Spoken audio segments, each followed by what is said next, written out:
In this video, we are going to see competency or learning outcome statement 13 to converse effectively in different social contents and real life situation. Activity number 1. आजच्या व्हिडिओमध्ये आपण कार्यक्षमता आणि अध्ययन निष्पत्ती विधान 13 वेगवेगळ्या सामाजिक विषयावरती आणि वेगवेगळ्या वास्तविक जीवनातील परिस्थितीमध्ये प्रभावी संभाषण करणे या संदर्भातील ॲक्टिव्हिटी नंबर 1 पाहणार आहोत. ॲक्टिव्हिटी नंबर 1 संदर्भातील लर्निंग आउटकम्स और कॉम्पिटन्सी स्टेटमेंट्स काय आहेत ते आपण सुरुवातीला पाहू. ॲक्टिव्हिटी 1 संदर्भातील अध्ययन निष्पत्ती किंवा कार्यक्षमता विधाने काय आहेत ते आपण पाहू. 1. To converse effectively in different social context and real life situations. वेगवेगळ्या सामाजिक संदर्भानुसार वास्तविक जीवनातील परिस्थितीमध्ये प्रभावी संभाषण करणे. 2. To improve fluency through regular practice and speaking skill drill. नियमित सराव आणि भाषण कौशल्याच्या पुनरुक्तीद्वारे उगवतेपणा विकसित करणे. 3. To ask and answer different questions and be able to discuss and express their opinions. वेगवेगळे प्रश्न विचारणे आणि त्याची उत्तरे देणे तसेच वेगवेगळ्या प्रश्नासंदर्भात चर्चा करणे आणि आपले मत व्यक्त करण्यास विद्यार्थ्यांना सक्षम बनवणे. Now we will see the instructions for students. आपण विद्यार्थ्यांसाठी असलेल्या सूचना पाहू. The students should follow all the areas to be covered to communicate and converse fluently. विद्यार्थ्यांनी वेगवेगळ्या क्षेत्रासंदर्भात आपली मते व्यक्त करावीत आणि अगदी अस्खलितपणे संभाषण करावे. They should acquire strategies such as listening, comprehension, turn taking, eye contact, etc. तसेच त्यांनी या संभाषणातून वेगवेगळी कौशल्ये संपादन करावीत. उदाहरणार्थ listening, comprehension, turn taking and eye contact. Now see the learning activity. आता लर्निंग ॲक्टिव्हिटी पहा.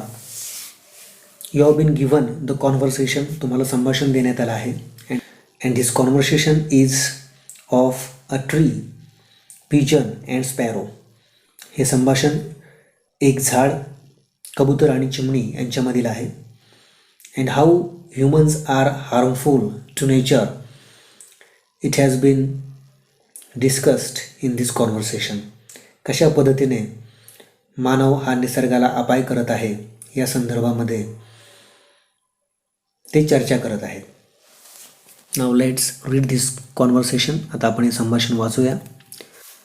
Tree. Hey sparrow. Hi pigeon.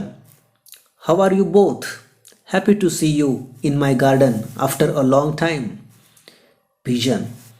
Just surviving. Sparrow. Absolutely true. Tree.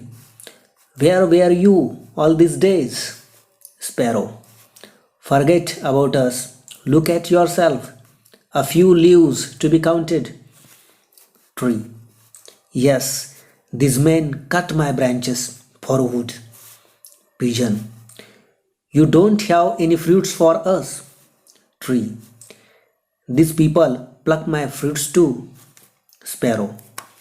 Neither you have shadow nor enough water to live for yourself. Tree. All your words are true. I am just standing with the water that I preserve in my roots.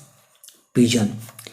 Then how can you give us a place for nest and fruits to eat? Tree. True. These human beings have to suffer for water and fruits without me. Only after that they will realize their blunder. Both the birds. Poor humans, may God show them the straight path. Tree. Long live you birds, may God bless you. Now see the solved activity or demo section. आता solved activity आणि demo section पाहू. Here what you need to do, please try to understand. येथे तुम्ही काय करण्याची आवश्यकता आहे हे तुम्ही समजून घ्या. You form the groups of 3 and play the role of a tree, a sparrow and a pigeon. तुम्ही 3 विद्यार्थ्यांचे गट करा आणि या गटामध्ये ट्री, स्पॅरो आणि पिजन यांच्या संवादाचे नाट्यीकरण करा. Try to experience the lives of these characters, means tree, pigeon and sparrow. म्हणजे या संभाषणातील झाड, कबूतर आणि चिमणी यांच्या जीवनाचा अनुभव घेण्याचा प्रयत्न करा. And participate more confidently in formal and informal discussions. आणि औपचारिक आणि अनौपचारिक विषयावरील चर्चेमध्ये आत्मविश्वासाने सहभागी व्हा. नाव सी एक्सटेन्शन ॲक्टिव्हिटी ऑर पॅरल ॲक्टिव्हिटी ऑर रीइन्फोर्समेंट. म्हणजे आता समांतर उपक्रम आपण पाहूया. The question is right a conversation of minimum 5 meaningful exchanges among 3 to 4 students on importance of listening stories on your own.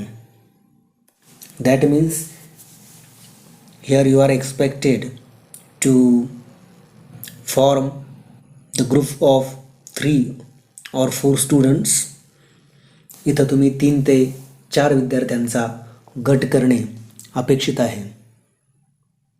You work in group and try to write a conversation of minimum 5 meaningful exchanges on importance of listening stories on your own. Importance of listening stories म्हणजे stories ऐकण्याचे महत्त्व या विषयावरती 2 व्यक्तीमधील 5 अर्थपूर्ण संवाद असणारं संभाषण लिहा. Your evaluation will depend on how you use basic grammar constructions, fluency and pronunciation. तुम्ही कशा पद्धतीने मूलभूत व्याकरणाच्या रचनांचा वापर करता आणि संभाषणामध्ये योग्य उच्चार आणि ओघवतेपणा यांचा वापर करता यावर अवलंबून असणार आहे. It will also depend on the expansion of vocabulary and ideas, intonation, confidence and bold oral presentation by you.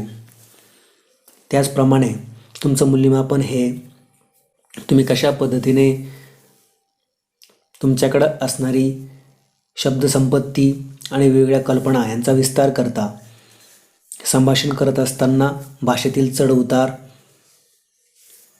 तुमच्याकडे असणारा आत्मविश्वास आणि कशा पद्धतीने तुम्ही अगदी धाडसाने तोंडी सादरीकरण करता यावर अवलंबून असणार आहे. By doing this activity you will learn to develop healthy, strong and good relationships with others. ही ॲक्टिव्हिटी करून तुम्ही इतरांशी एक मजबूत आणि चांगलं नातं विकसित करण्यास शिकणार आहात. You will also learn to elaborate expressions and observe facial and body expressions by playing the role of a good listener. त्याचप्रमाणे तुम्ही एका चांगल्या श्रोत्याची भूमिका करत असताना चेहऱ्यावरील आणि शारीरिक हालचालींचे निरीक्षण करून व्यक्तीच्या चेहऱ्यावरील हावभाव स्पष्ट करण्यास शिकणार आहात. Now see the questions given at the end of this activity. या ॲक्टिव्हिटीच्या शेवटी दिलेले प्रश्न पहा. Try to understand these questions and write the answers in your notebook. हे प्रश्न समजून घेण्याचा प्रयत्न करा आणि या प्रश्नाची उत्तरे आपल्या वहीमध्ये लिहा. Question 1. What do you understand by conversation skill? Conversation skill म्हणजे संभाषण कौशल्य म्हणजे काय आहे हे तुम्हाला समजलं आहे. 2. When will conversation become effective? संभाषण केव्हा परिणामकारक होईल? 3. How important is listening in conversation? भाषणामध्ये लिसनिंग स्किल म्हणजे श्रवण कौशल्यास किती महत्त्व आहे? 4. What are the great challenges to good conversation? म्हणजेच चांगलं संभाषण करण्यासाठी आपल्या मार्गामध्ये कोणकोणती आव्हाने असतात? And 5. How can you improve oral presentation through communication? संभाषणाच्या माध्यमातून तोंडी सादरीकरण कशा पद्धतीने आपण विकसित करू शकतो? Thank you for watching this video.